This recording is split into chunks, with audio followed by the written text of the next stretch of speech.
Hello and welcome to Pro Football Weekly. I'm Adam Anschel, joined by senior editor Nolan Nawrocki. We like to look at some of the college players that are either moving up or down NFL draft boards. Nolan, let's talk about some of the guys that are moving up first.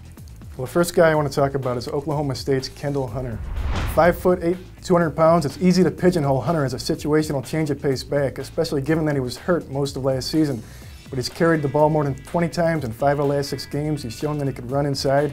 He's very shifty, he runs hard, he avoids direct contact. To me, he's a lot like Ray Rice or Maurice Jones-Drew from Jacksonville. He's not as thick or compact, but he has shown he can handle the hard carries inside, and he's solidifying his status in the top 3 rounds with a strong senior season. Another riser is Eric Hagg from Nebraska.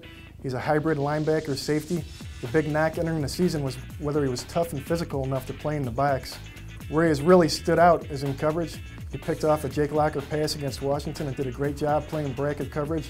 Despite never having fielded a punt before, he picked up a pooch punt and returned it 95 yards for a touchdown and put Nebraska back in the game. In a weak safety class, he is really ascending.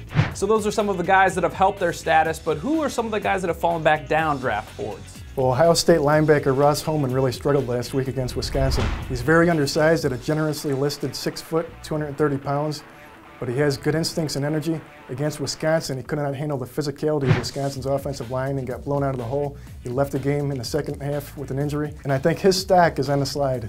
Another guy who had a rough week was Florida junior running back Jeff Demps. He's a world-class sprinter. He has outstanding speed. He reminds me a little bit of Dexter McCluster and Darren Sproles with his game-breaking ability. But the 2 big questions about him are size and durability. He's been limited by a foot sprain. He lost a critical 4th quarter fumble against Mississippi State last week, and he's got to prove that he can hold on to the ball. After 3 straight losses, Demps really needs to step up this week against Georgia. All right, thanks, Nolan. We'll keep checking back with you for all of your draft updates. For the best draft information around, go to ProFootballWeekly.com.